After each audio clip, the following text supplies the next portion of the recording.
Hello, hello, everyone, and welcome to Season 2, Session 3 of Star Trek Kongo. If this is your first time joining us, hello and welcome. We are an actual play podcast that is using the Star Trek Adventures rule set by Modiphius Entertainment. Now, don't stress if you haven't been up to date or in general you're just coming in for the first time. Today is definitely a bottle episode, but if you do want to play catch up, I would recommend checking out my YouTube and most of the popular podcast solutions because all of my content is available there as well. A few things to say at the top of the stream. The first is that for the month of May, I am doing a donation drive for the Autistic Self-Advocacy Network, or ASAN. And as you can see down in the ticker lower right, we already have about $360 towards our $500 goal. What I would also say is that all bits, subs, donations that you give to me directly, I also will be contributing half of those to that ticker as well. So if that's something you're interested in, I definitely would appreciate it, as would ASAN. And I also do have to say thank you to Mr. Jaro for kicking things off tonight with a $50 donation. So thank you for that, Jaro.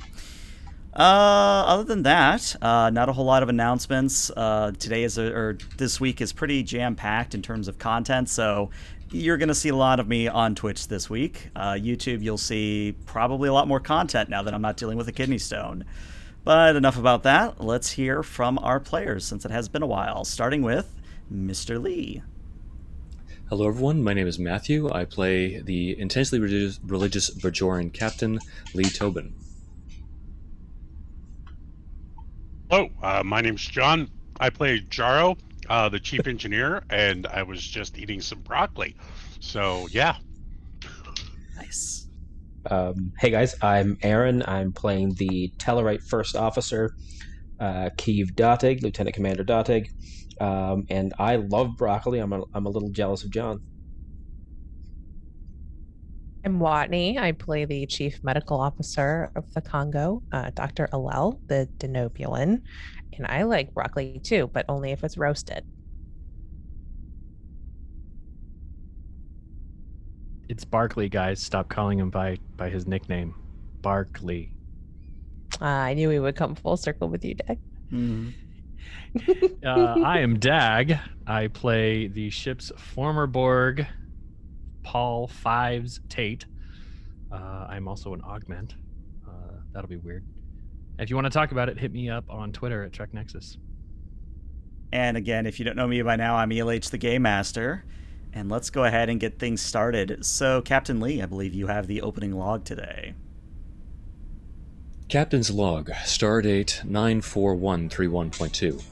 We've left behind the Votov 3 mining colony, having convinced the director of the facility to enter into a favorable contract with the Federation. We're still grappling with the loss of our mission pod, sacrificed to secure the station. But our generosity inspired the director to sign off on my proposed clause that will see a royalty on the facility's profits diverted to myriad charitable causes. The Kongo has now been diverted to from a scheduled rendezvous with the USS Akagi, captained by my old friend, R.J. Williams, the former security chief on the USS Fenrir. I regret the delay in our meeting, as my feelings of isolation and, I suppose, imposter syndrome persist. Am I really doing enough to help this crew or its members? It would have been nice to see a friend and a fellow captain.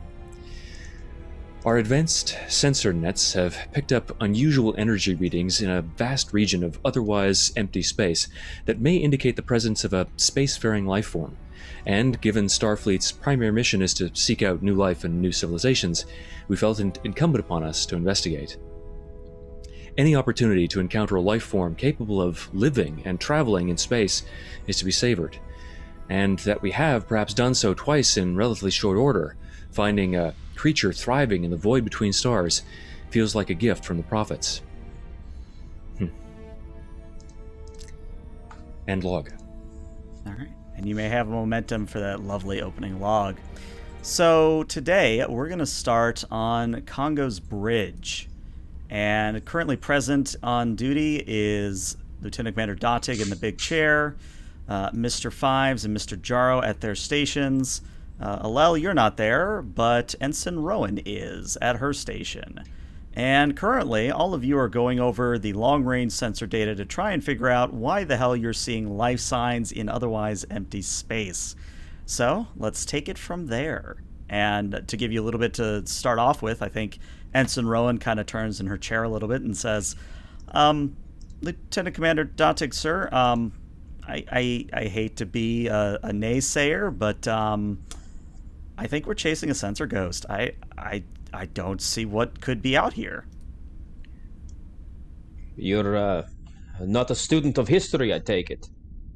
No, I actually got a B double plus in Starfleet history. Don't get me wrong, like, I'm all for finding really weird life forms out in the middle of nowhere, but there's nothing. Just, there's no energy signatures, there's no particle emissions, it's just a life sign, which doesn't make sense.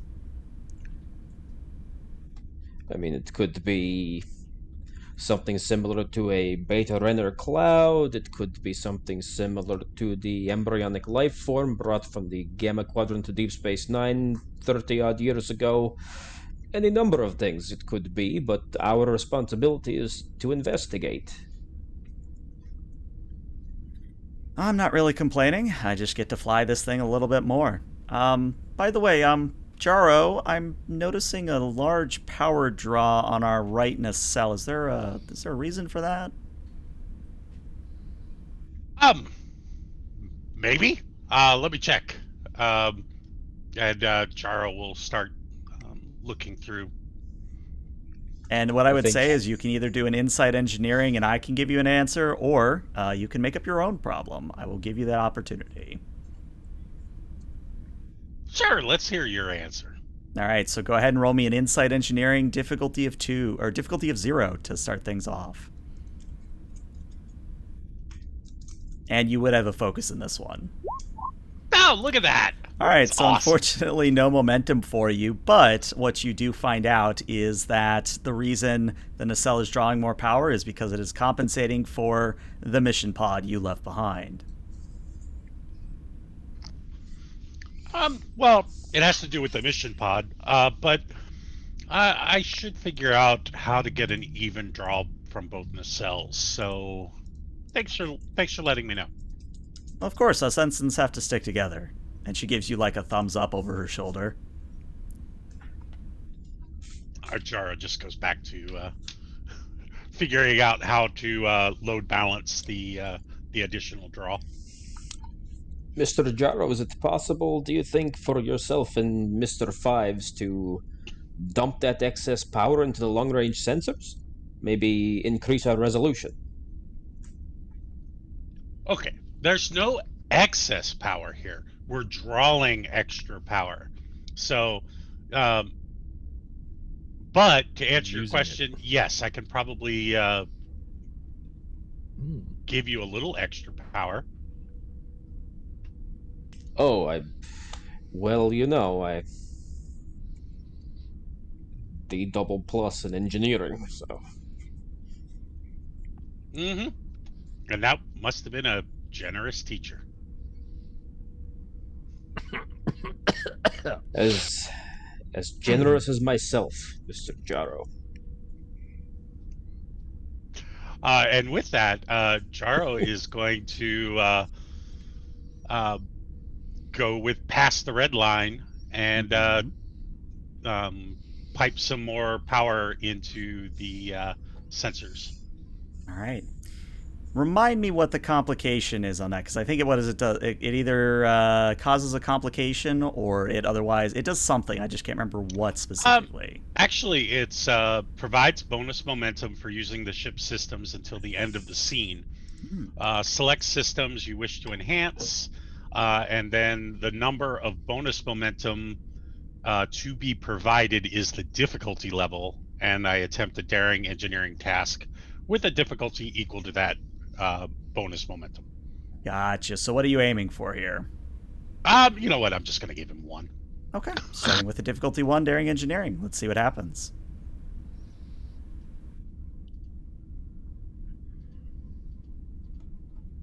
Survey says... Oh, well, God! that's a good way to start.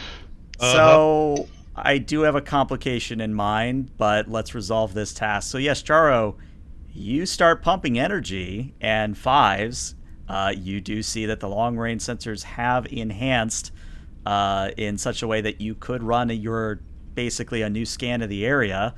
However, the complication is going to be that the system that Jaro pulled from happens to be the phaser arrays.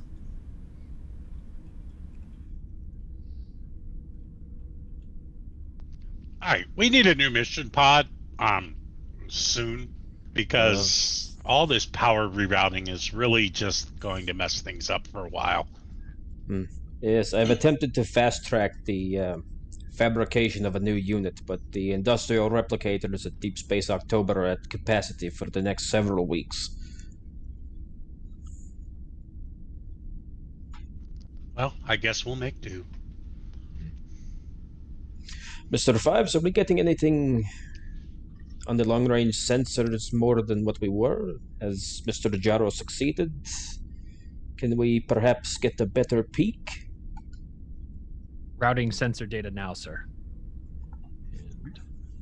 And what I would say is if you want to roll me a reason security, difficulty of 1 assisted by the ship's sensor security, let's see if we can finally get you guys some momentum here. You do have 1 momentum to spend on the ship's roll. I'm gonna wing it. I'm gonna wing it. Yeah. Okay. And then who has the ship? Oh no, I'm saying you have a free momentum that if you don't use it, it goes away. Oh, it's the free momentum, huh? Mm-hmm. From his talent, yes. But that's only if he succeeds at the task. Let's check. Let's actually go to the book here. Let's double check Guardian? this, because it does matter. It's whenever you succeed with a task with that system that's been enhanced, you get 1 or however many bonus momentum equal to the difficulty of the task that the engineer set. So if I succeed at the task, that momentum just adds to it automatically. You get that, so it would give you the opportunity to create an advantage by spending that and another momentum, or ask a question using it, or modify the success in some way, depending on, like, if it was firing the phasers. It's free energy. And this, ladies and gentlemen, is why I like having Matthew as a player, because he knows things that I can't look up fast enough, which is always appreciated. I took the talent myself once, so... All right, so let's roll to see if I succeed first, and then I'll worry about creating an advantage. Okay.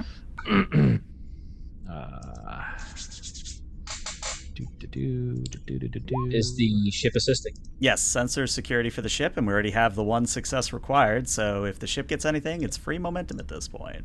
I'll go ahead and Watch roll it that. get the complication. Yeah, I was going to say, this is where another complication comes in. Complications. Okay, hey, no, that's the opposite of a complication. That is 2 free successes, which is 2 momentum. So yeah, Fives, what you're seeing is that those life signs are coming from an object that shouldn't be emitting life signs. Specifically, there's a rogue black hole at those exact coordinates you're scanning. And there's no visible event horizon around said black hole? Nope. That's a baby. Lieutenant Commander, we seem to have a singularity out there from around which the life signs are emanating. You mean we have a life sign coming from inside a singularity? Are the sensors acute enough to determine if they are emanating from inside the anomaly or the event horizon? That you're going to have to give me a momentum for me to answer that. I will give you a momentum. All right, so that is the bonus from Jaro then. The black hole itself is the life sign. Well, that's very interesting, sir. The life sign, if it belongs to something other than the black hole, the sensors are not picking it up. This could be a first, a living singularity.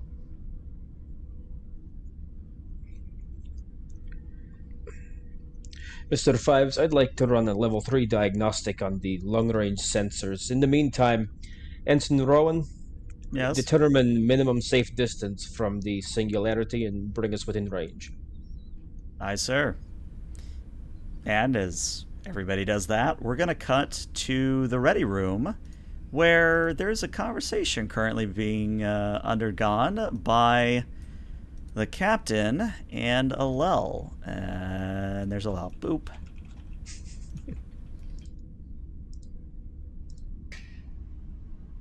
Now, Doctor, I believe that we've had a conversation really rather similar to this one in the past, and I know that we agreed that I didn't want to step on your toes, as it were. That's not my place, even though I am the captain.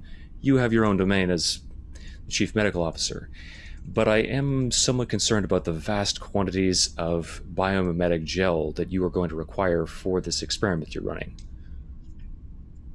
Well, a vast quantity of Anjoran biomimetic gel would really just be about like a gram or so. So Precisely my point. You're using far more than a gram. What is it? Almost a half kilogram? oh, yeah. I guess I mixed that up. But it's important. I feel like, for fives, might help create a more seamless integration with his implants somehow. He does seem to have been having some difficulties with them, particularly after that neural shock that he suffered. Although I do wonder if some of his issues are more psychological than physical. Well, yes, I've heard, he's whispered to me he's interested in getting off of his nanite suppressants for his previous life, as it were. So I'm just trying to be prepared and ensure that he's not in pain at all and make the transition therapeutic if he wishes so. Well, Doctor, I do have confidence in your ability to impose appropriate security precautions, at least pertaining to the medical side of this, but I do want you to work very closely with Lieutenant Fives to make sure that the material is secure from his perspective. Even a single gram of that biomimetic gel in the wrong hands could wipe out an entire city, if not more. True. Did you hear about the incident on Deep Space October, by the way? Yes, I believe there was a changeling that absconded with an entire drum full of biomimetic gel. How was it that the previous commanding officer could have allowed that to happen? It's no wonder he got kicked off his post. Gross negligence, in my opinion. Well, I do believe that was what our own Commander Datig determined in the trial. Oh yes, I should just talk to him about it directly. He was there for the whole thing. He might not be entirely comfortable discussing that matter, Doctor, considering that he was forced to prosecute his fellow officers. You don't think Datic enjoyed that? All of us were doctors at some point. Well, I can't imagine that he would have. Inflicting pain on the people that you work with, inflicting pain on anyone, Datig isn't that kind of person. Pain, no. Insults, yes. High ground, yes. Absolutely. I, of course, was flippant at first when you suggested my security measures for sickbay weren't quite up to par, but I believe we found a middle ground, and I can assure you that I will be as diligent as I possibly can, and then some, with handling this biomimetic gel, as it were. Well, I do appreciate you taking all necessary precautions to secure the medical well-being of the officers on board this ship. I suppose in that respect I don't have too many more concerns. Have you given any thought to our current mission and the possibilities of perhaps encountering a new form of life? Well, I don't have a whole lot to say until we meet a new form of life, but I would imagine that's really a question I have for you. Well, Doctor, this is why we're out here, isn't it? I mean, rather than running errands, we're perhaps uncovering an entirely new form of life, something that's never been discovered. And even if it is something akin to the Farpoint life forms or the Gekle that were encountered by the Enterprise D, that's something wondrous. It's something novel. It is wondrous and novel. I always take to heart Picard's musings of his interactions with Q, that there are things out there that we do not know. And we've met the Borg and we've dealt with the Borg, but what else is out there? So while I am excited to be out exploring again, I always do so looking behind my back as well. So, Lee, before you go to reply, and I don't know how Watney managed to do it, but she actually preempted something. You hear a knock at your window, and when you look, you see a very familiar figure with golden horns, dark skin, the golden dress. She's just, again, sort of floating outside your window and waves at you as you look at her and motions to ask if she can come inside. Lee will sigh, facepalm for a moment, then rise from his chair, straightening his uniform, and gesture for Q to enter into the room. Doctor, if you wish, you're certainly welcome to stay, unless thank our you. guest Yes. Oh, yes, I'm staying. has any objections. Unless they kick me out, I would like to stay. Well, once you give them permission, Q does slip inside and alights on the deck plating and takes a look around and says, Did you do anything new, Captain? I feel like you've got like extra mood lighting going on right now. Well, we're having some power distribution issues given the sacrifice of our secondary hull. I'm sure that you didn't come to discuss the decor. Qs rarely stop in for such anodyne purposes. No, you're Can right. I I help should I should probably get to the point. It is one of my flaws. I do, what is that thing? Small. I'm doing it now. You know what? Let's focus. The life signs you're going towards, you shouldn't invest. You should just stop, turn around, and pretend you never saw them.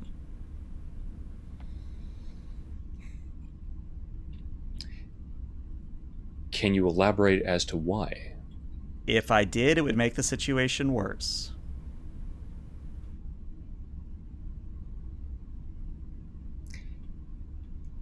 You're going to have to do better than that, Q. As much as I appreciate the warning, this is the reason that the Federation is out here. And maybe this is another instant where we get a bloody nose. But I don't know. Humans and Bajorans have a bit of a streak for obstinance. I'd like you to roll me a presence and a command, difficulty of 3. Ooh. And if you have diplomacy, persuasion, any focuses of the sort, that would definitely apply here. I do have diplomacy. Okay. And I have augmented ability presence, so I'll activate that. Okay. And I'll spend 1 extra momentum to roll 3 dice. So it was presence and command? Command. Mm-hmm. Should be your power stat. Yes. Focus. All right, that does get you your 3. Let me just double check that 0. If it's a complication, it is not. You're good. So with your gravitas, as it were, Q just sort of sighs, shakes her head, and says, all right, fine, but you're going to want to have your security officer in on this one, too. Mr. 6, is it? Mr. 7? I don't know. Given that you're a Q, I have to imagine that you do actually know his name. Well, I'm trying to be funny. A bit of levity to, make what I'm about to say a little bit more palatable. I appreciate that. If you'll give me a moment. Mm. And I think she actually goes and sits down on your couch as you call 5s in. Lee will tap his comm badge. Ensign Rowan, please bring us to a full stop. We are currently being visited by Q, and I'd like to resolve the conversation with her before we continue on our mission. I'll stop. Aye. Thank you. Captain to Chief Fives? 5's here, Captain. Would you please join me in my office? I believe that Q wants to speak with you. What did I do? You're going to have to direct that question to her. Great. Aye, sir. Lieutenant Commander, I'm... Thank you. And while Lee is waiting for the arrival of Fives, which will probably only take a few moments, he'll go over to the replicator and will order Joran Spice tea and then turn to Q. Can I get you anything? Obviously, you can produce your own beverage, but it seems like the polite thing to do. Well, I appreciate the gesture. I do love it when people are polite. You see, Q doesn't understand the niceties of a social interaction. He just sort of bludgeons his way through, and I just feel like he misses the point. Oh, and here's Mr. Six now. And Fives, you step into the ready room at this point to see Q, who I don't think you've actually seen in person so far, so I'll give you a little bit of a description. So Q is about 6 to 7 feet tall. She has resplendent golden horns that come from around her head and kind of curl around. She has ashen skin. Her eyes, they have dark sclera, and the eyes themselves, the pupils, are golden and they glow a little bit. She's wearing a evening dress with a almost faux fur overcoat on top of it. So she looks like she's actually like going out to a party, but this is apparently what she's chosen to appear as. Species 867. All you had to say was species 867. Fair enough.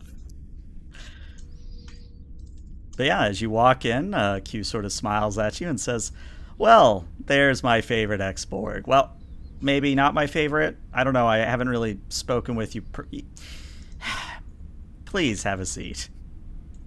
And Fives will defer to his captain quizzically. Please, wherever you'd rather sit down, go right ahead.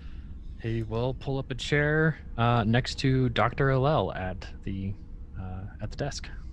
All right. Can I just say, you, and I know, because I know you have, like, Qs have a tendency to just blip out of existence. You are so beautiful. Oh, well, thank you. You're a catch yourself. And that's all. That's all I had, Captain. I am somewhat curious, Q, before we begin, given the nature of our mission at this very moment as we're, well, seeking out new life, I don't believe I'm familiar with your species, or the species that you've assumed. Can you tell us something about them, or why you've elected to present yourself to us in this way?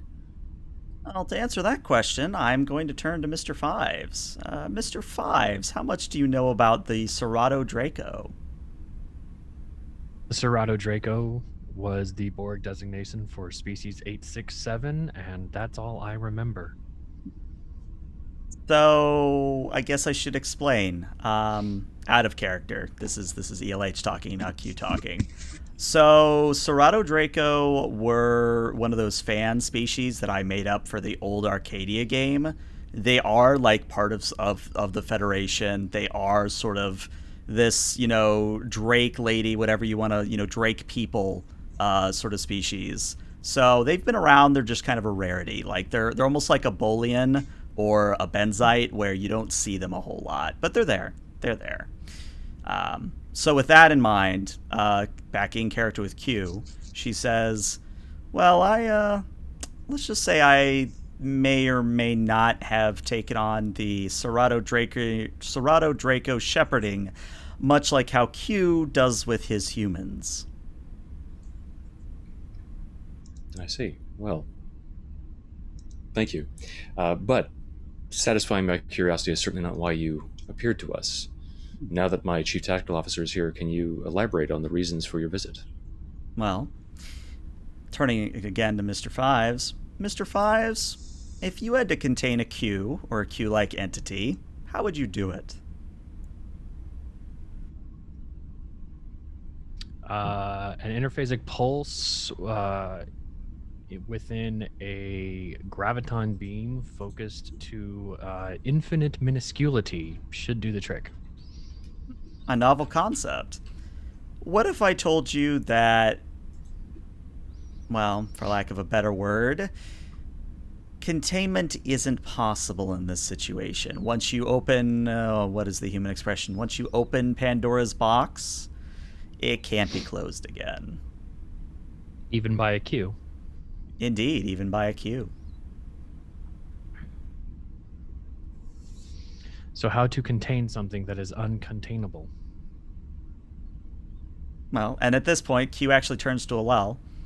What about you, Doctor? If you had to contain a patient that otherwise you couldn't actually keep there, how would you keep them occupied?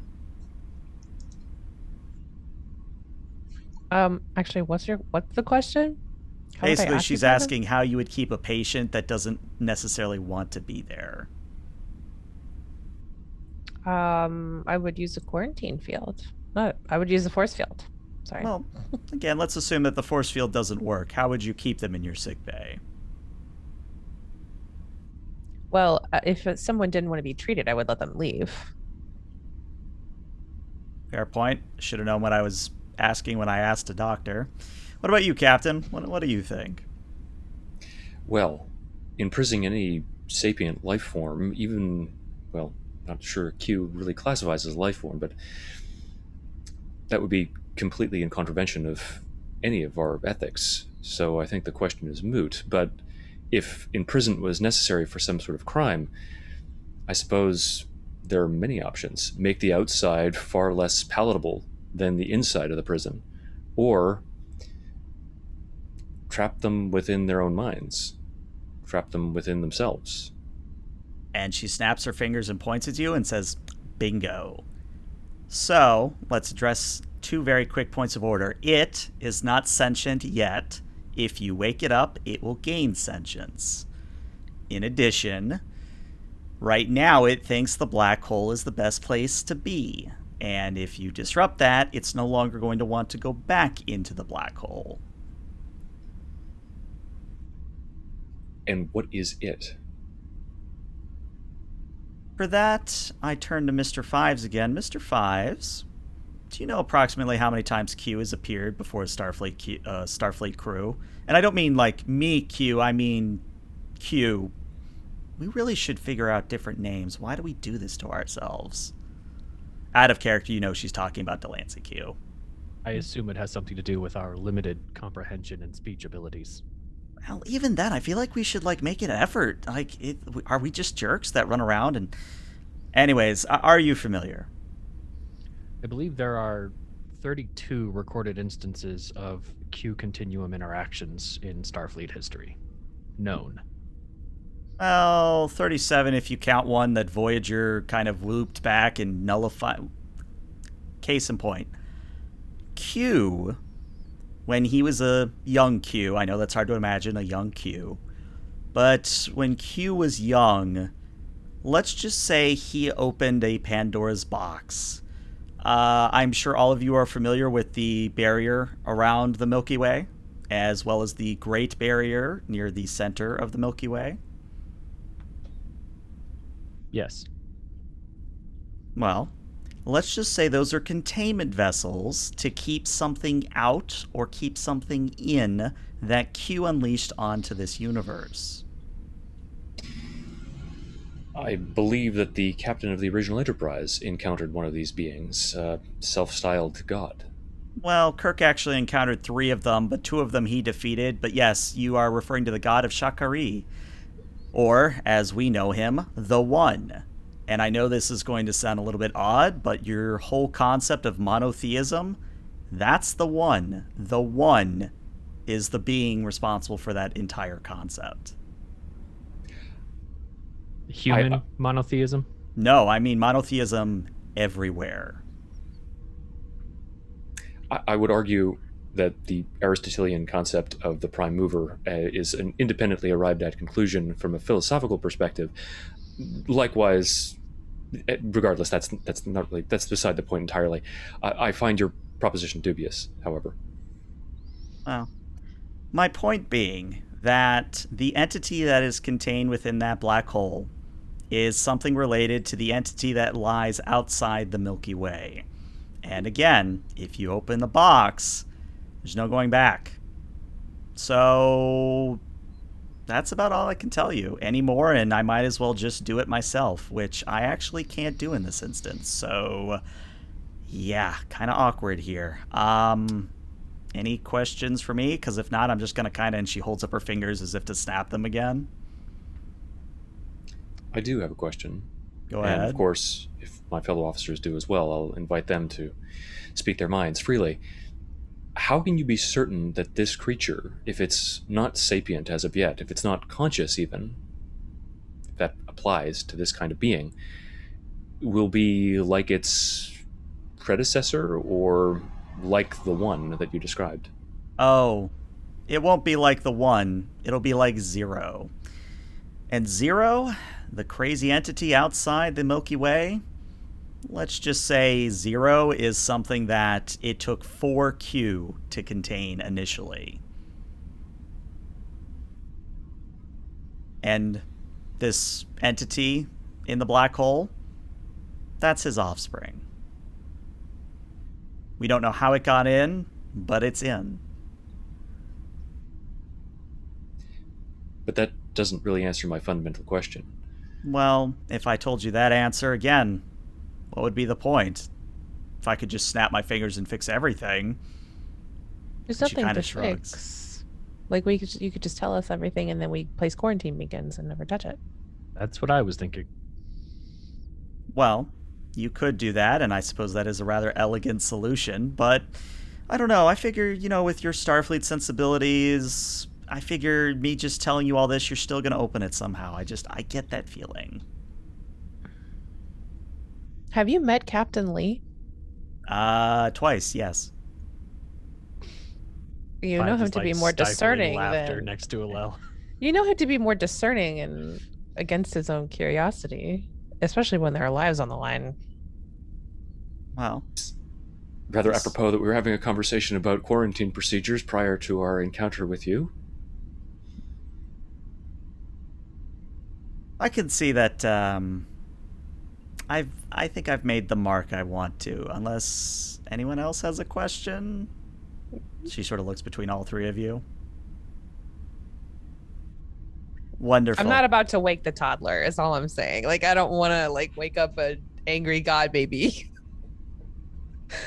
Well, I'll be going. Have fun, and I hope I don't have to come back in the next hour or so, but if so, I'll try not to say I told you so.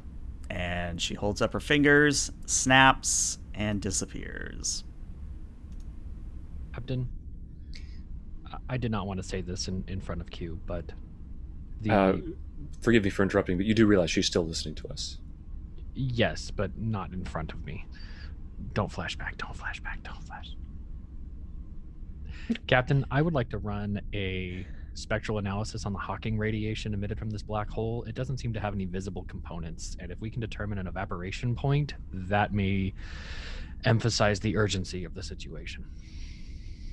And actually determining the nature of the signal that the life form is sending out might in fact allow us to block it out and prevent any other starships from encountering this creature or becoming curious about the anomalous life form readings. Nonetheless, I'd like you to restrict yourself to passive sensors and liaise with both Commander Datig and our chief engineer to ensure that whatever sensor pulse we send towards this egg or whatever it is doesn't accidentally disturb its sleep. There is another option, Captain, now that I think of it. If the entity likes black holes, we could attempt to create a singularity of similar environment. I think that would only disturb it. If it knew that there was another environment outside of its current functionally prison, it might be tempted to try to leave it. My thought process was, if the current environment evaporates, as black holes are wont to do, having another environment could delay its advantage if it skips from one to the other. Give me a moment, Lieutenant. And Lee will tap his comm badge. Commander Datig, Chief Jaro, would you please join me in my office?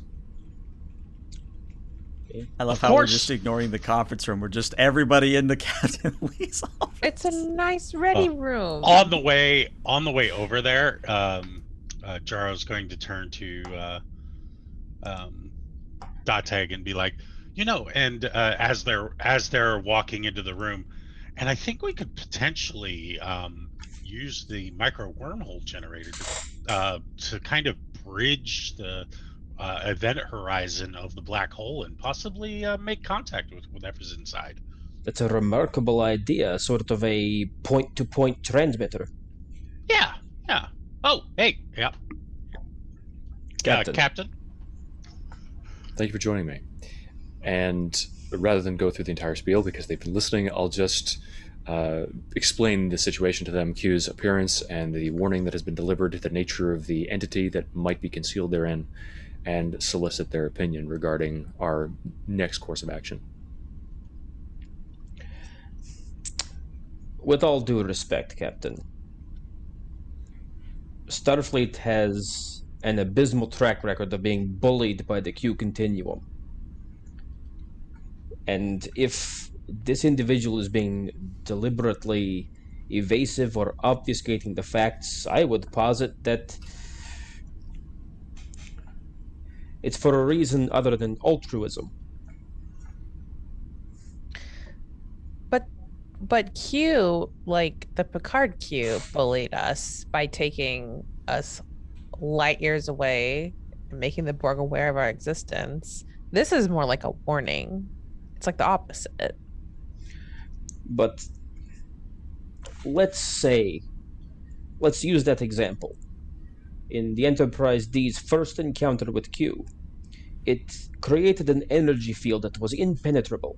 If this wormhole is such a threat, why don't they just throw one of those up around it? Apparently this is more powerful than the Q. Which we still don't understand the nature of. There are things we may stumble into that. This could always be just a misdirection from the Q. Something they don't want us to know. I mean, what better way to get us to go a different direction than to tell us, if you go here, you're going to destroy everything? To use a historical allegory, on ancient Earth, at the edges of maps, mariners would write, "Here be dragons." They would say, "You will fall off the edge of the horizon. Don't stray too far. There are some things man is not meant to know." You do have your own allegories on Tellar, don't you?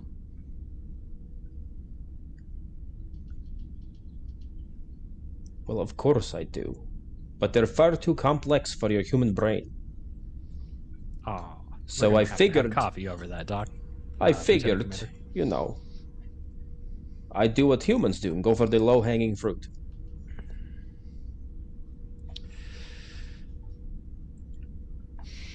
Either way, I think the point stands.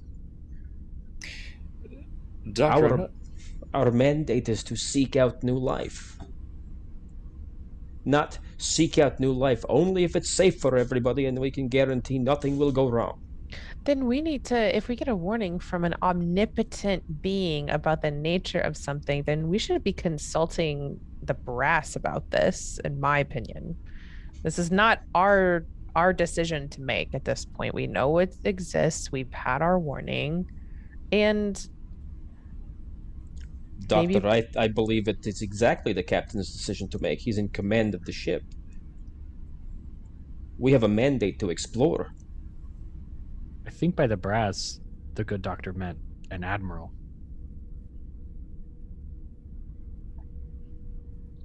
And again, I reiterate, Captain Lee is in command.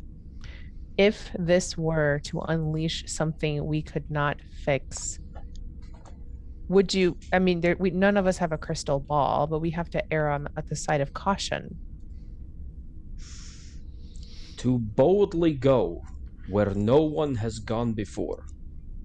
If we always err on the side of caution, why do we get out of bed in the morning? You're talking to a doctor.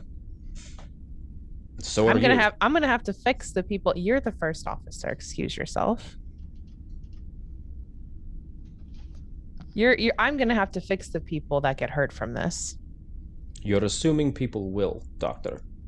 You are flippant with their lives.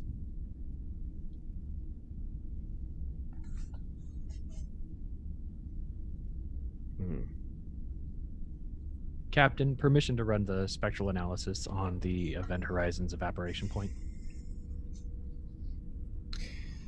Dr. Excuse me. First Officer Dotig, what's your opinion on Chief 5's plan to potentially scan the spectrum of this black hole in order to ascertain more about the situation? Might it inadvertently rouse this entity? Well, given the fact that we only have vague and veiled warnings and portents by a unreliable source, I would have to look over the modifications and the data that we have. Captain, a moment, if you will. Dr. Alel, I resent your assertion that I'm flippant with the lives of this crew. Their safety is paramount to me. If there are 5 people in a room, and 5 of them agree, it is the responsibility of one to take up an adversarial position, to explore all options. And I'd appreciate it if you didn't tell me my business again. You are the first officer of this ship. Your decisions affect all of our business. That's right, they do. I didn't take you to be somebody who objected to objection. Hardly. Object if you must. But don't question my motivations. I think you're taking for granted the rather benevolent cue that's attached itself to this captain.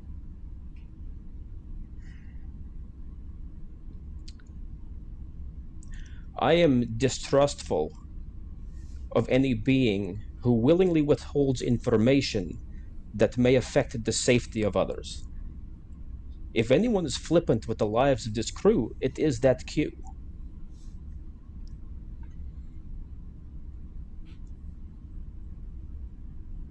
I disagree. I could tell you why you shouldn't do this, but I won't. You'll just have to trust me. Well, she may as well be Starfleet Command if we're going to listen to her.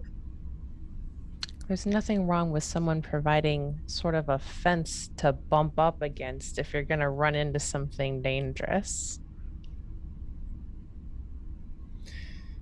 If I may interject into your dispute, and allow me to say that I do very much appreciate it, the open dialogue has been somewhat enlightening. I can't help but be reminded of what the first Q had to say to Captain Picard, that if you can't take a little bloody nose, maybe you ought to go back home and crawl into your bed. It's not safe out here. There are treasures to satiate desires both subtle and gross, but it's not for the timid. I don't believe that our assessment of the Q, or at least the one that's been evidenced by the conversation here, has been entirely valid. The Q have always been more instructors than judges that they profess themselves to be. This could be another test, another lesson about the willingness to take a bloody nose and to go boldly. Unfortunately for everybody present, it's at that point that red alert happens immediately, along with Ensign Rowan saying, senior staff bridge now, please. Dismissed. Well, I guess I'll have to lock up that biomimetic jaw a lot tighter. And as everybody transitions out and runs onto the bridge, Ensign Rowan is frantically tapping at her command console. And as you come in, she informs you, Captain, the black hole, it's stopped and changed. It's coming right for us, sir. It's literally moving in our direction. Back us off, maximum warp. I'm already backing us off at full warp, sir, and as you can see on the view screen, and she motions at the view screen, and you could just barely make it out, like some sort of filter has been put over it so you can actually see the black hole, but you see that it is quite literally gaining on the Kongo currently. Options. GM, can I use the ship's sensors to determine if it's tracking us through conventional means or sort of paracausal means? Well, I tell you what, because you finally breached the subject of paracausality, I will tell you, maybe you're on the right track. Oh. That's less encouraging. Well, I mean, is there anything, sort of treading into the difference between character knowledge and player knowledge here, is there a way that I can glean some information in-game regarding that and maybe derive an option for the captain? That's the tricky part, and that's where I kind of am a little bit weak in the terms of this module, but let's see what happens. So my initial thought was by consulting the sensor data, working with Jaro and Mr. Fives, I think you all would sort of notice a pattern, or potentially notice a pattern, but let's actually make that a task and we'll go from there. Okay. So between the three of you, one of you is going to take the main role. This is going to be, in the case of Datig, a reason science, in the case of Jaro, a reason engineering, in the case of Five, a reason security. The difficulty will be a 4, and you can only have one source of an assist, whether it's the Kongo or another officer. So you do want to choose wisely here. And what I would say is if you have power systems, if you have spatial anomalies, if you have quantum mechanics, if you have subspace dynamics, anything along those lines would apply to this task.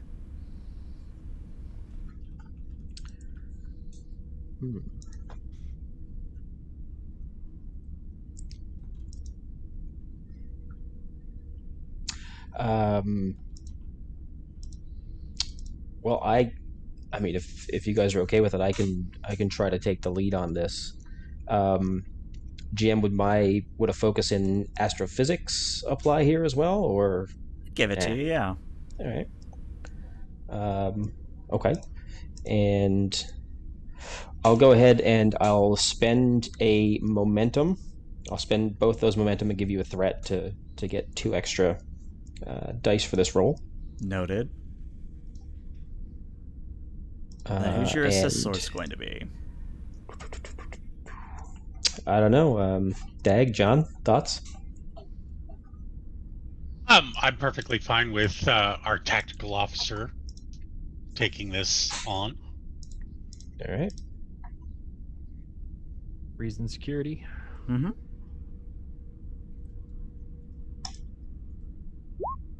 All right. Well, there's 4 that you need. That's good. Let's see if Complication. Wow, there you go. Five's actually got you a crit success. You get that 2 momentum right back. So in character knowledge, what I'm going to say is that you're sort of tracking how the anomaly is moving in relation to Ensign Rowan's course corrections. And it's the funniest thing. For a moment, it looks like they're matching, like the entity is matching Rowan 1 for 1. But then you look a little bit closer. They're actually making the course corrections before Rowan makes them.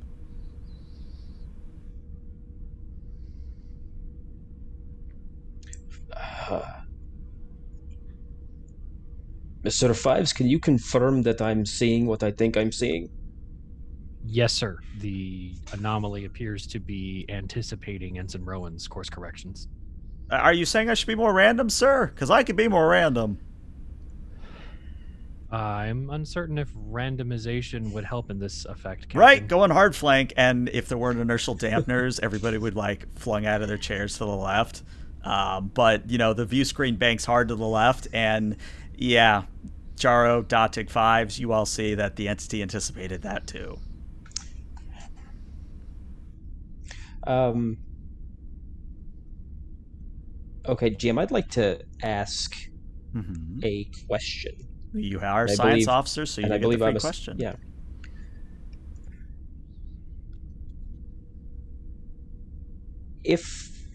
And this may be silly and juvenile, but and if it is, please tell me.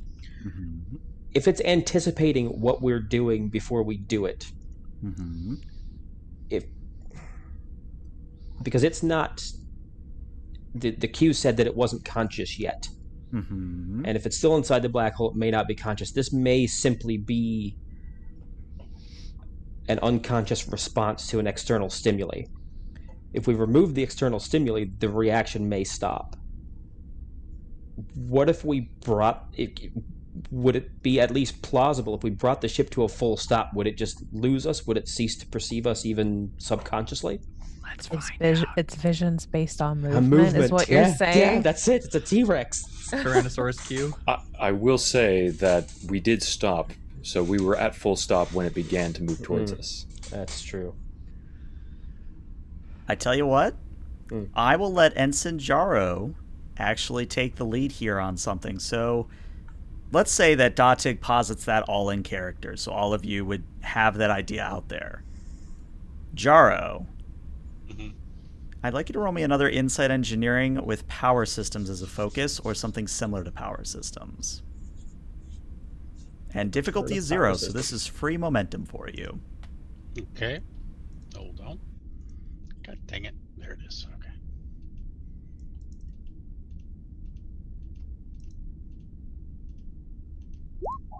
All right, so you get 1 momentum, and I just whispered you on Discord. Okay.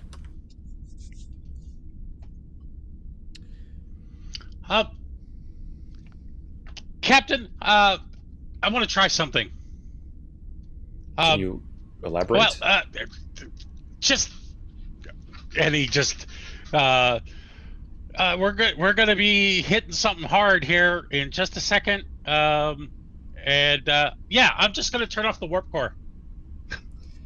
And Lee will comm to the entire ship. All hands brace for immediate turbulence. And yeah, Jaro, you hit the button. Switch off. All right. So immediately all the lights on the bridge flicker and go out. They are replaced by emergency lighting, but the effect is instantaneous as power is cut across the board to the ship. What happens is the starfield outside ceases to flow at warp speed, comes to a full stop, and what you notice is that the view screen tracks the black hole, and it stops. In terms of game mechanics, it stops at extreme range from the Kongo. So it's close cosmically. Perhaps more than cosmically, but you know what I mean. It's stopped. And this is a black hole? Yes. Warp-capable black hole. Warp-capable black hole, yep. Is there any event horizon? Again, you need a special filter to see it, so no, there is no visible event horizon. Oh, so this is only on sensors. Correct. Okay. But the good news is, because Jaro figured it out, you are now... I mean, you could still move about at impulse, but right now, that thing, whatever it is no longer pursuing you. What if we pursued it? Clever girl. So anyway, Captain, I think our decision about interacting with the life form has kind of been made for us. I would tend to agree. Thank you for that very astute observation, gentlemen. I hadn't realized that we were already engaged with it.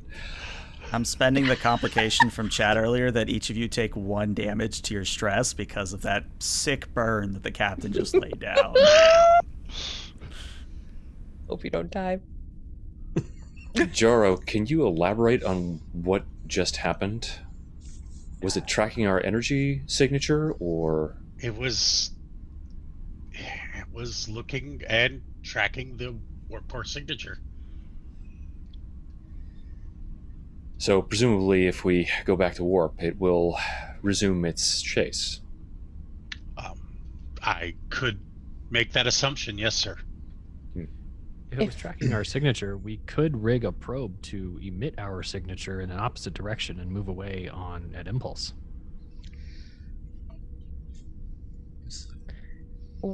Well, this entity First of all, now I don't trust Q because there were certain conditions that Q left before they disappeared, and those are proving not to be true. First of all, Apology secondly, accepted, Doctor. yeah. Secondly, if this is basically the offspring of another entity, it could be very young, and it is behaving as though it was following us around. Maybe it like our shadow. There is an explanation for its activity in that, due to its apparent paracausal nature, our observation of it could have been sufficient to elicit a response.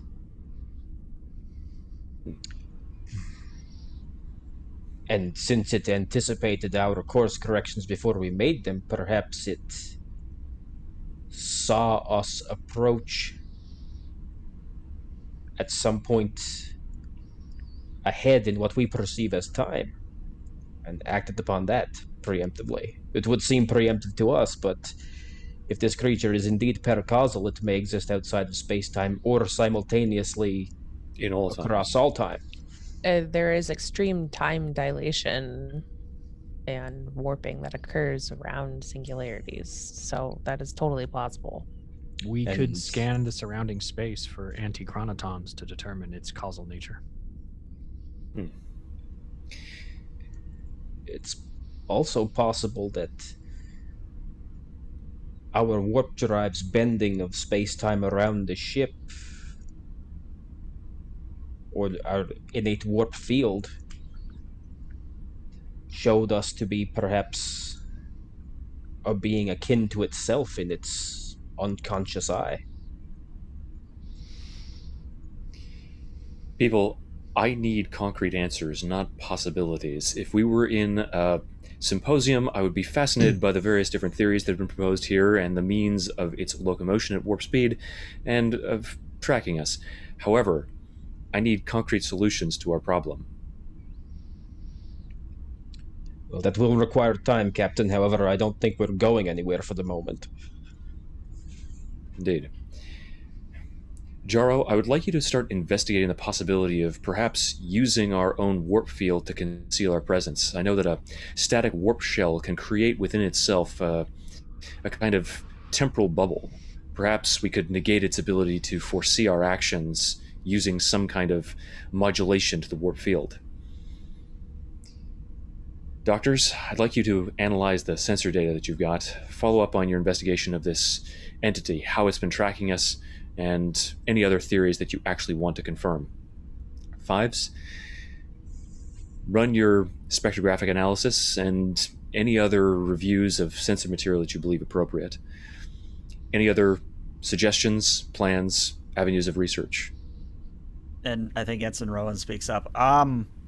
This is going to sound really weird, Captain, but we do have shuttles that are warp capable.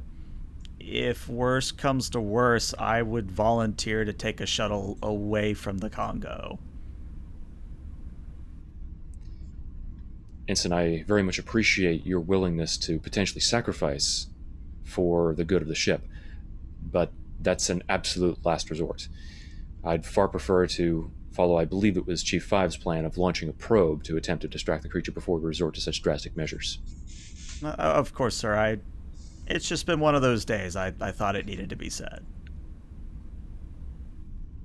I would be interested in studying whatever wake was left behind during its propulsion to see if we could ascertain a better idea of what's actually driving its movement. A reasonable course of investigation, of course, it could just be Q magic. Or the equivalent for whatever this nigh omnipotent entity might be. I mean, that is just as much of a suggestion as me saying it's a kid and it wants uppies. So, Uppies. I you know how children like raise their hands at you and pick me up, pick me up. My children are Vulcan, Doctor. They don't really do that. Human and Denobulan children do that. Children for some reason, just don't seem to like me.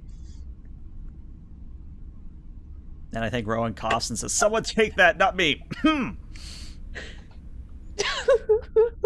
Doctor, didn't you have some kind of interaction with an infant or juvenile changeling? It took quite kindly to you. I never. Well, I mean, it had exceedingly good taste. But I never said I don't like children. I love children, but they just tend to. The human children, especially, they just cry and cry and cry. And I think that's just a feature of human children, overall. Mm. Regardless, I'm not a pediatrician. I don't. Well, you're not really a doctor anymore either. Hurtful and unnecessary. Neither am I, so it's not an insult. Well, I suppose. Other suggestions, recommendations, plans of action? Sir, should it come down to defensive measures, I recommend that we evaluate the status of our weapons inventory against chronometric anomalies. Forgive me, your tactical expertise is vastly superior to mine, but I don't think we have any form of weaponry on this ship that could affect a creature like this. We could attach phase discriminators to our quantum torpedoes. Once I determine the evaporation ratio of the anomaly, we could match the phase discriminator to that ratio and launch quantum torpedoes. It would be reinforcing its matrix in anti-time, which could keep it where it is and even stabilize that matrix to last forever. Yeah, but, and this is Rowan speaking, yeah, correct me if I'm wrong, Jaro, but if he's off by even a microsecond, that would destroy the entity, wouldn't it? Isn't that the first question the queue asked? I'm keeping quiet on this one. I'm just saying if you paid attention earlier. Rowan, you are a genius. Wait, I am? Are we trying to kill this thing? What? I thought we were... Okay, I'm confused now. Captain, the very first thing the queue asked was, how would you destroy something like this? Or how would you keep it imprisoned? Yes. Linearly speaking, destruction to us is a one-time event, but if it's quasi-linear, or even as we have ascertained, paralinear, it would be trapped in a fourth or fifth dimensional plane, totally unable to affect us.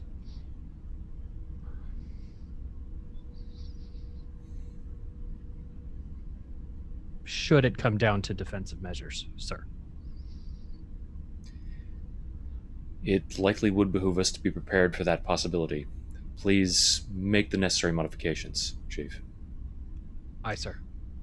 Captain, we may also want to explore the viability of using our micro wormhole generator as a means of escape. Could you elaborate? Well, given enough time, we could open a micro wormhole to a known star system as far away as we could get, and test to see if it would follow us at that range. Since the micro wormhole generator isn't a warp field or anything of the sort, we could also test to see if the creature could detect it and would pursue it. Well, that would allow us to potentially evacuate the Kongo, but we couldn't move the vessel in its entirety. Correct. That's a last resort, Doctor. I'd rather not go through a court-martial for losing my first command, which would no doubt be headed up by you, and I'd probably end up in a stockade. I hate doing those, so we'll keep that one in the back pocket for an emergency. I'd appreciate Captain, that. can I get permission to launch a probe. For what purpose? To scan it, or no? I want to send a probe into it. Just because it appears to be a black hole to us doesn't necessarily mean it is. It could be following us to tell us it wants us to do that. I'm here.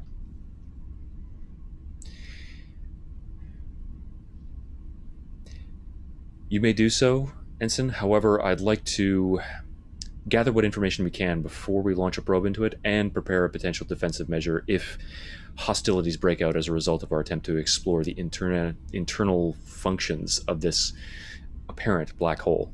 It could be the same thing as the prison that was housing, I believe, Quinn, the Q that successfully committed suicide.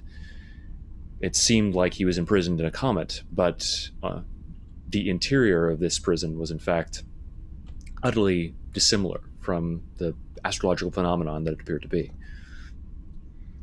And also, should it come down to it, what I would recommend doing before we restart our warp core is to change the, just to change the frequency to a less efficient frequency. And then what I can do on the lines of what Rowan was talking about earlier is I could always take the Banshee out and, see if it'll follow the warp signature of the Banshee and have the possibility of a cloaking device. Given the acausal nature of this entity, I'm not certain that even a cloaking device would sufficiently conceal you from its senses.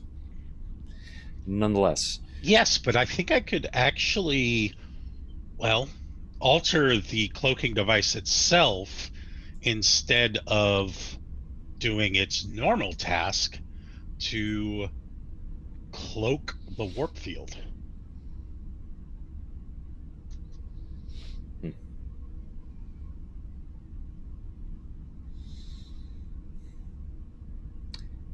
At this juncture, let's keep that in reserve as well. For now, Fives get working on the modification of the weapons.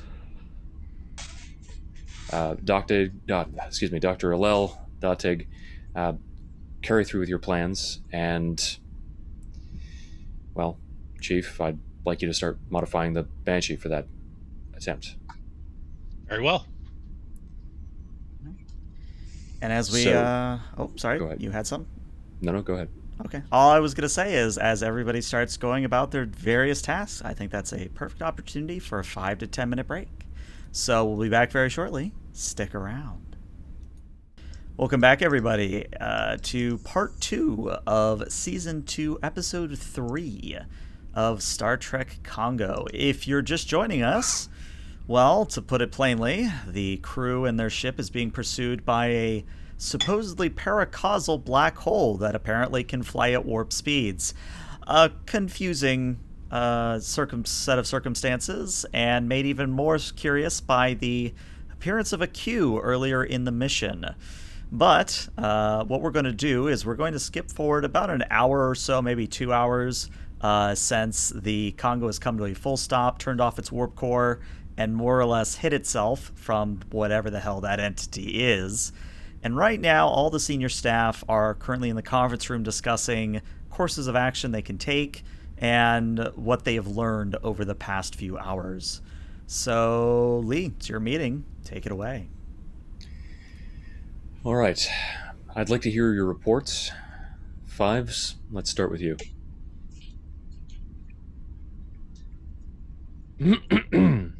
Yes, sir. I've run the numbers a number of times, and they all check out. The anomaly is going to evaporate in 8 hours. 7 hours, 56 minutes, 29 seconds to be precise. Indicating that the creature, entity, whatever it is, will be liberated at that time? If the entity can survive outside of the environment, it is likely. That certainly does change things. and the possibility of using the modified photon torpedoes to reinforce the integrity of the singularity? I've got simulations running as we speak. I can let you know as soon as possible, probably in the next 25 minutes. Very good. Continue running those simulations and inform me as soon as you have any more information. Yes, sir. Datig, any results? Yes, the entity is able to track us through subspace. It is aware of us on multiple subspace domains simultaneously. I posit it may be within our power to confuse it by utilizing a powerful subspace scattering field to mask our ship's signature. And as a matter of fact, I believe that Mr. Jaro's theory regarding modifications to a cloaking device is a viable solution. But if, as Mr. Five says, this black hole will evaporate in 8 hours and the creature is liberated, if it is indeed as dangerous as the Q predicted, getting away at warp 9 is a moot point. Indeed. Based on my theory of using a kind of static warp shell, I too have come up with a means of shielding our vessel from creating any subspace wake that would potentially alert the creature to our presence. However, given Chief Five's information, retreat and survival are no longer our primary objectives. Thank you. Anything else to report? Not at this time. Jaro. Yeah, so the Banshee, yeah, I can do that. It's actually not that big of a problem. I've already made the adjustments to the cloaking device. You'll still be able to physically see the Banshee, but all of its warp signatures will be completely hidden.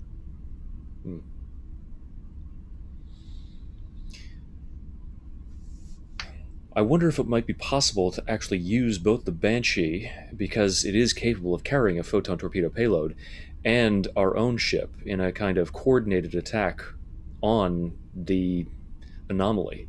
Perhaps synchronizing it would allow us to, I don't know, reinforce the integrity of the field? Well, have we gotten any more readings from the field itself? Maybe we can design something. I mean, we've been scanning it this whole time. Are we able to see any sort of degradation in any sort of energy signatures at all? Dr. Allel, this might be a question to put to you. Do you have anything to report from your findings? Yes, save the best for last. Just kidding, it's super boring. It's propelling itself via Hawking radiation. The same stuff that usually emits from a black hole. So if we make it go to warp, it reduces the evaporation time. Well, doesn't Hawking radiation, and this is Watney's ignorance of black holes coming up too. Does Hawking radiation depend on the consumption of the black hole? Yes. The output of Hawking radiation is more or less directly proportional to the evaporation or consumption of the black hole's matter in the center of the black hole. So, out of character question, does that actually mean from our sensor scans of what transpired, because again, we're dealing with this acausal entity, was the black hole's evaporation rate actually slower while it was chasing us? Yes, it was. Okay. So if we wanted to contain the creature longer, the life form longer, we could feed it light, we could feed it matter, we could feed it whatever. Have it run through a planet. Or an I don't know asteroid about belt. that, but yeah, have it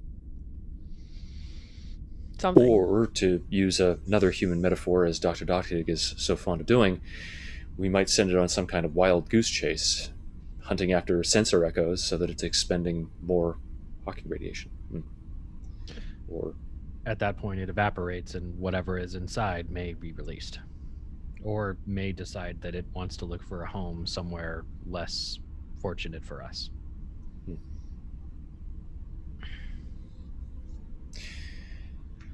it seems that we do only have one recourse, and that is ensuring that this entity does not escape from its prison.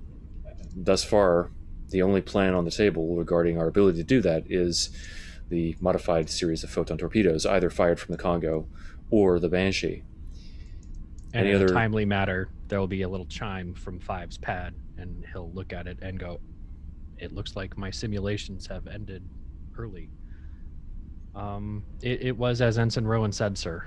If the phase discriminator is off by even a microsecond, we'll blow the whole thing up. We could intentionally do that and see what happens, or we could attempt to use those torpedoes to strengthen its matrix and anti-time. The question, of course, then arises, why have the Q not simply done this? And I think at that, Ensign Rowan speaks up and says, "Well, Captain, maybe I'll just say the elephant in the room. Okay, this thing's a-causal, paracausal, however the hell you want to put it. If the Q can't mess with that kind of an entity, what does that say about the Q? Did we just inadvertently figure out a way to defend ourselves against the Q?" Which is part of the reason that I thought they would be guiding us away from this encounter. Are the Q that much of a nuisance, though? Well, I wasn't privy to the conversation that the captain had, but I don't know. It's not like they're blowing up ships, or I suppose they torment captains, but they don't torment us lower staff, usually. I think echoes and waves of Captain's pains eventually reverberate down to the lower decks, but... Fair point, sir. What if this event is of such temporal significance, to coin a term, that the Q are simply blind to it? Whatever we do in the next 8 hours creates some kind of anomaly, after which the Q become aware of the methods that we used, but that they cannot themselves see during the moment.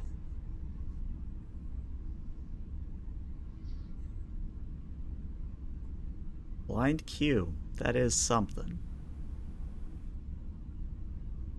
If that's the case, this would be a one-off. It's not like the Q we would find a good weapon against the Q. They would just learn about it after the fact. And of course it could simply be another test. And there are also theories on using subsonic frequencies on black holes to potentially create a thermal equilibrium within the black hole, which I might be able to do utilizing the wormhole generator. You could deliver those frequencies right up close. And I think Ensign Rowan... Oh, go ahead, Alel. Go ahead. And I was just going to say, it almost feels like we're chiseling, like stone and chiseling our way to a conclusion here, when this creature can literally live behind the event horizon of a black hole. Mathematically impossible to get at the conclusion of. Captain, I think it boils down to our decisions of whether we want to perpetuate its imprisonment or find some way to remove its threat. That's a very comfortable and easy euphemism for killing it, Chief. Or entertaining it. Did you have another suggestion as to how that might be done? I don't know anything about the Q in particular, sir, but they seem very precocious and prone to game playing. We could simply engineer some kind of entertainment.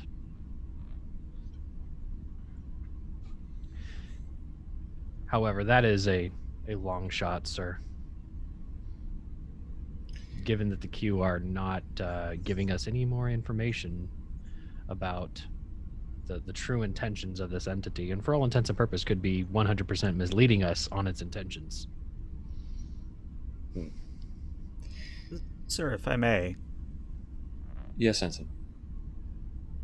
This is going to sound a little bit strange, but hear me out. Jaro, myself, and Lieutenant Fives, maybe we get in the Banshee, we load up with those special quantums, then we try hailing this entity. I mean, if we use the micro generator, isn't that going to basically do the same thing as a hail? We're going to make contact with it. So it stands to reason if we do that from the Banshee, which if Jaro has modified it correctly, and I fully trust Jaro having done so, I mean, wouldn't that mean that if things go, what's the human expression, tits up, we can get away in the Banshee and the Kongo can escape as well? I would not recommend us leaving the Kongo without a capable pilot such as Rowan. But Fives and I could definitely take that on. Is there a reason, Ensign, that you believe that you should accompany them on this mission? Well, it's mostly that I was making a subtle joke about Ensign Jaro's piloting skills. I maybe have beaten his high score in the holodeck recently.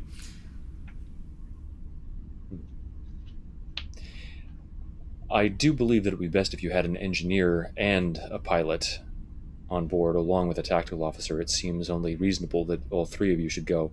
I believe that Ensign Prin should be able to suffice for a pilot or con officer on board the Kongo.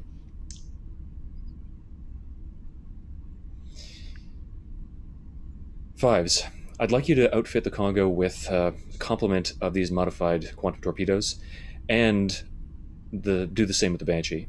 If your attempts to contact this entity and, if necessary, reinforce its prison fail, then the Kongo will have another opportunity to try. Yes, sir. And Fives will grab his pad and start issuing orders to tactical officers in the torpedo bay. Commander Datig, you are, of course, the voice of the crew and somebody who should always present a second opinion, an alternative solution. Do you have anything to add?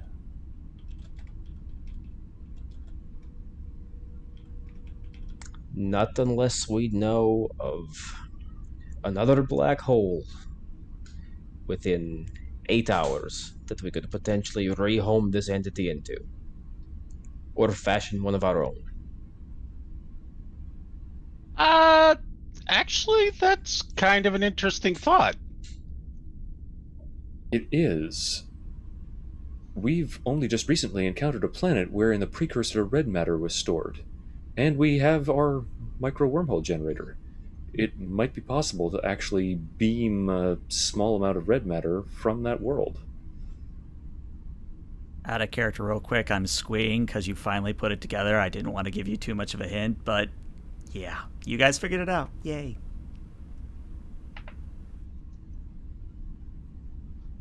So, do we want to give that a shot? I feel like Q. I don't know exactly. This might be the. I don't know how course of exactly stable the wormhole generator is going to be in transporting red matter. So that's got to be fun. But I think we can do it. So, out of character, I may have showed my hand a little too early, but I was excited, so excuse me. So here's basically what it's going to come down to, because I think at the end of the day, you guys want to come in with an informed decision. So let's take plan A is to go out with the Banshee and may or may not have to use those quantum torpedoes. If the torpedoes come into play, you're looking at a difficulty of 6, and the complication range will immediately be a 16 to 20 without me spending any threat. So that's what's involved with option A. Option B, wherein you use the red matter and the micro wormhole generator, that involves 2 difficulty 4 tasks. 1 engineering, and then 1 to actually beam the red matter and detonate it in such a way that it makes a black hole. Failure on either of those means you cannot proceed with that current task, but it is easier than the difficulty 6. But this is sort of the Kongo style. You either go hard on one, or you do sort of the extended, tasks sort of thing. So it's whatever you guys want to do. Both, I think, are perfectly valid solutions to this. On a personal out-of-game note, I like the in-universe consistency of, calling back to that previous episode, but... And I do have a focus in transporter technology. So does the captain, but... So I could do the engineering part, you can do the transporting part.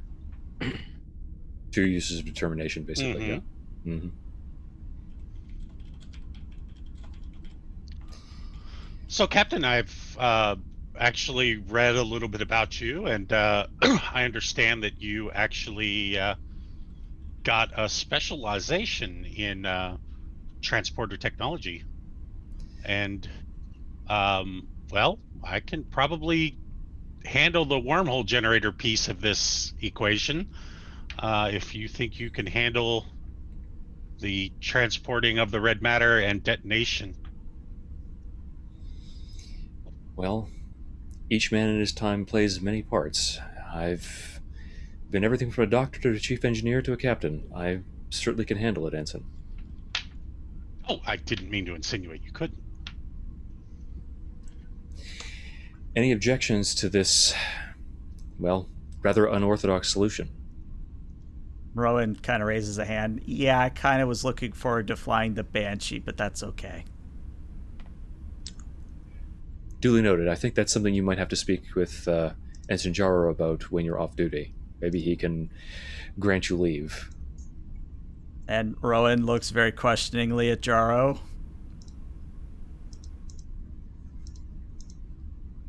He just shakes his head slightly.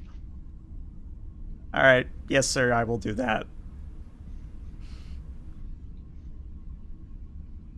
All right. All right, then. Jaro, So- head to engineering. Everyone else, you're dismissed. So, since the bulk of this is about to happen in main engineering, we're going to cut to the main engineering bay of the Kongo. Now, unlike usual, when the smallish warp core is currently illuminated with those strobing blue lights for the top and red lights for the bottom, it is currently opaque and otherwise motionless because, again, the warp core is offline. Now, in order to power all of this, you will have to tap into your independent phaser supply.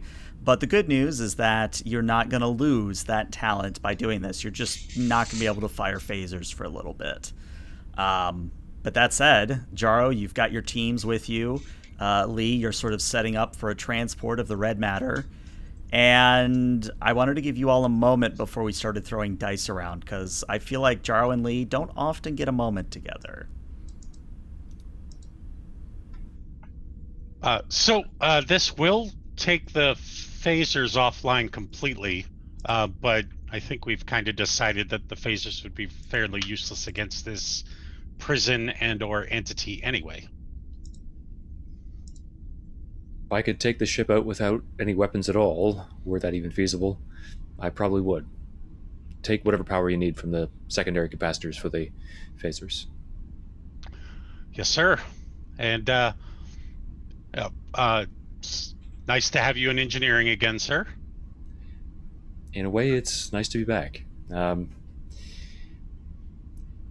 must say, Jaro, this was an ingenious plan. You've You've once again demonstrated that my confidence in you has been more than well placed. I'm proud of the work that you've been doing. Oh, well, thanks, Captain. I'm definitely, giving it my best. Yeah, there's no way I'm going to let her fly my ship. I think there's another human idiom about throwing a cat a bone. I don't understand why, but... Oh, well, she'd have to figure out how to start it anyway, and she's not going to do that without, well, the keys. And it probably is one of the only vessels around that uses them. Command codes usually suffice for most vessels, but it's nostalgic, I suppose. Oh, yeah. Well, I wouldn't put it past her to try to... never mind.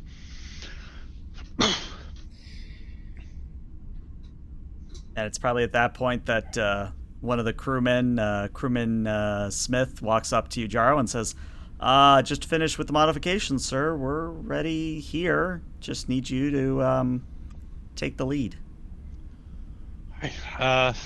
Thank you. Great work, by the way. You guys really have been, holding things together, so this is great. Well, I guess no time like the present. I'll pull it in with the wormhole generator. I'll let you know exactly when it's in position for the transporter. Very good, Ensign. I'll be in transporter room 1. Very well, sir. All right, so the first of very important roles. So the first thing that we need to do is we need to create the micro wormhole. And to do this... We lost Dags. Oh, we lost Dags. He'll be back. In order to do this, I am going to need Jaro to do a daring and an engineering. And the difficulty, as said, will be a 4. The complication range will be a 16 to 20 after I spend some threat.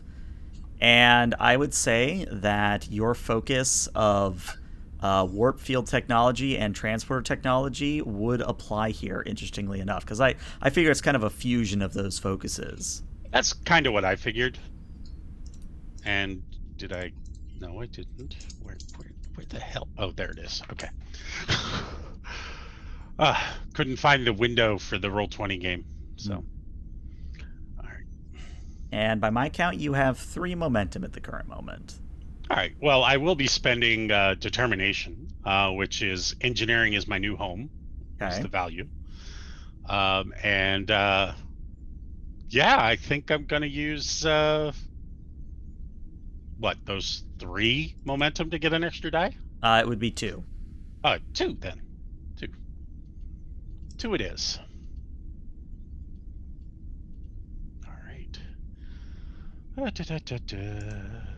And he's assisted with sensors and engineering?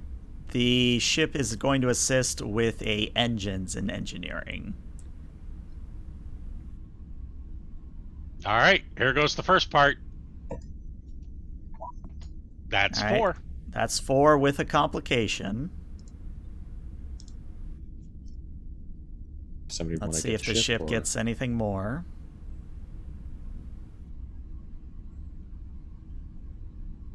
Somebody get in the ship?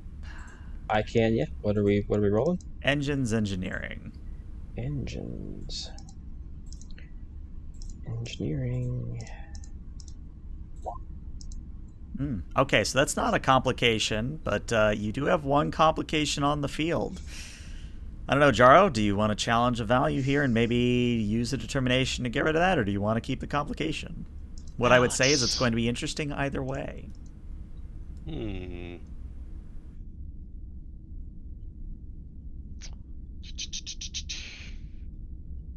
Yeah, I'm going to try to get rid of the complication.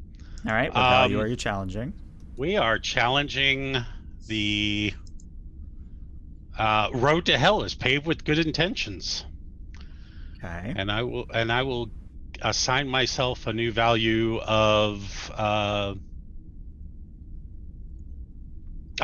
measure twice, cut once.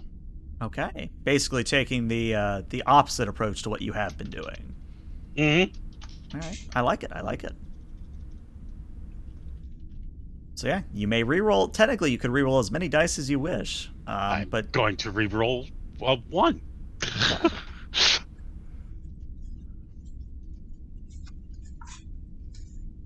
all right, no whammy. Let's see if we can get you another assist here. There you go. You There went you from go. a complication to a critical success. So you're actually going to get 2 momentum back. And yeah, Jaro, you begin to use the deflector dish and the special technology aboard the Kongo to create a micro wormhole through which that you can transport the red matter. And it looks good, and then one moment you're frantically, like, your fingers are dancing across the console, compensating for a sudden anomalous energy pattern that is trying to come upstream, as it were. But you are able to more or less divert it and turn it back on itself, such that the river does not flow uphill, if that makes any sense. Mhm. But Captain, in 3. Very good. with this, we cut to the transporter room, where Lee, you're ready to, well, work your magic. So this is a control engineering task? Yes, so this is a full transporting task, so it is going to be control engineering for you, a sensors engineering for the ship, and I've already calculated the total difficulty to be a 4. Okay. I would like to call upon my value, a captain as a father to his crew, referring back to the last time that I used that value on the transporter to beam up the away team from the mining facility that was collapsing. So in this moment, he has just had an interaction with Ensign Jaro that's reaffirmed the commitment that he has in him, the faith that he has in him as a kind of quasi-son to him, that he is raising through this experience and bringing him back into the fold in Starfleet and helping him to reclaim his career. And so it is that spirit of camaraderie and mentorship that's driving his actions in this moment, also tied into that moment where he used the transporters and saved his, quote-unquote, his son's life. I like it. I like it a lot. Okay. Yeah, so for a split second, you see this little bead of red matter floating above the transporter pad. You'll need a drop. And I will give you what would be 3 momentum and 2 threat to roll 2 extra dice. That is correct. That is what I will do. And applicable focus of materialization systems. Well, there is 6. And then let's see if sensors engineering for the ship. See if a complication is rolled or if you get more successes.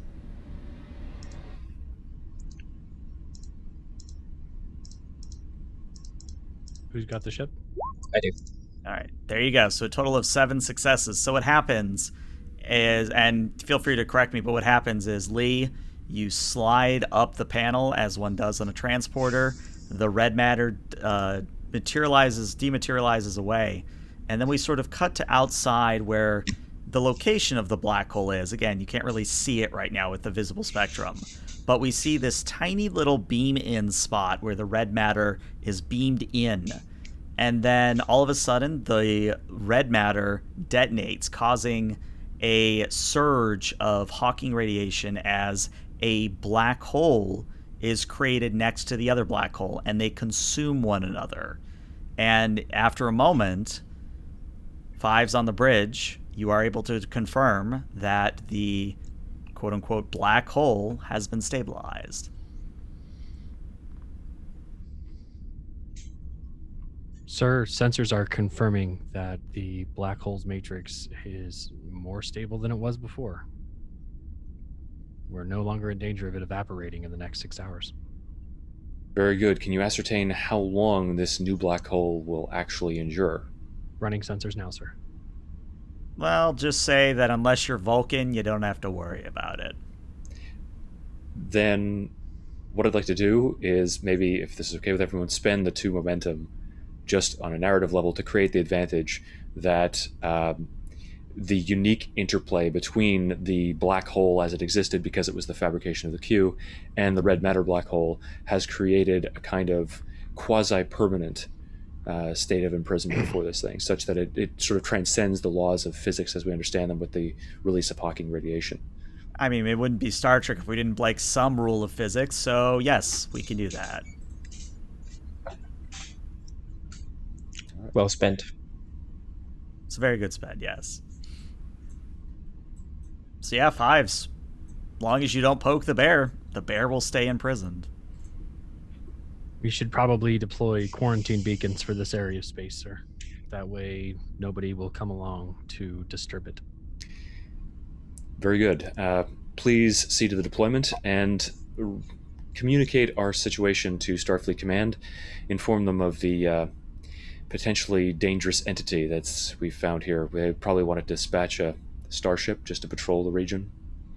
Aye, sir. If I may, sir, we should anticipate a Q showing up. They have a tendency to do these things after we learned our lesson. I'm certain that the moment I get into my ready room, a Q will be there waiting for me. Actually, she kind of pokes her head through the wall. I mean, I was just going to kind of talk to you here, but do you want me to go up to the ready room? Because I can. I mean, you're our guest, of course, even though you came uninvited. Whatever would make you more comfortable. I mean, I'm here, so yeah, let's do this here. And she steps out of the wall. So, good job. You sort of did what was supposed to happen. Let's just say we can take it from here. We'll make sure that nobody stumbles across this by accident. May I ask what the purpose of this was? Well, as you found out, it was a paracausal entity, which the specific nature of this entity was such that, as your Officer 5 said, we were kind of blind to it in the moment. We weren't able to use our powers to just wave our hands and make it go away. In a sense, I suppose your lower form of existence was able to modify it in a way that our higher plane couldn't. I choose to take that as a humbling compliment. As you should, because it was meant as such. Well, hopefully the next time that we meet, if that ever occurs, it will be under less potentially dire circumstances. Well, I could give you spoilers about when we'll meet next, but I'll leave you with this. And she kind of leans in and whispers in your ear, you're going to want to make a Rysian sunrise next time I'm here. And then she winks and flashes away. Every time that woman visits, I wonder if she's aware of the fact that I'm married. I am. Okay, thank you. And I think with that, we sort of zoom out of the transporter room as the full running lights of the Kongo come back up as the warp core is restored. The Kongo angles away, goes to warp, and then we sort of pan the camera back to look at the black hole. And what you see is that if you look very carefully, you see not only the Q of the Kongo game, but you see Q Delancey, you see female Q, you see several other entities which are Q. And they begin to envelop this black hole in a shell of energy. And after a moment, space has returned to normal. There is no sign of this entity, whatever it was. It has been sealed for now. And that is where we will end tonight's session. And of course, right after that, Jaro is going to the holodeck to retake his high score. Oh, of course, yes. I mean, naturally, Jaro has to beat the high score again, so it is a thing. But yeah, I mean, that was the session. What did you guys think? Did you enjoy it? That was really fun. That was great. One of the best we've had in a while. I really enjoyed that. It was it felt like an ensemble piece, which was awesome. I enjoyed arguing. I really enjoyed arguing too. Thanks, Date. That's a Thank you past for tense being statement. my arguing partner. I enjoy arguing. There you go. You know, it's art imitating life. You enjoy I'll argumentation. accept your apology, Doctor. I got new information. You enjoy argumentation as much as I like technobabble. Cool. All right. Well, in that case, YouTube, this is where we say goodbye, but Twitch, stick around. So, YouTube, see you later.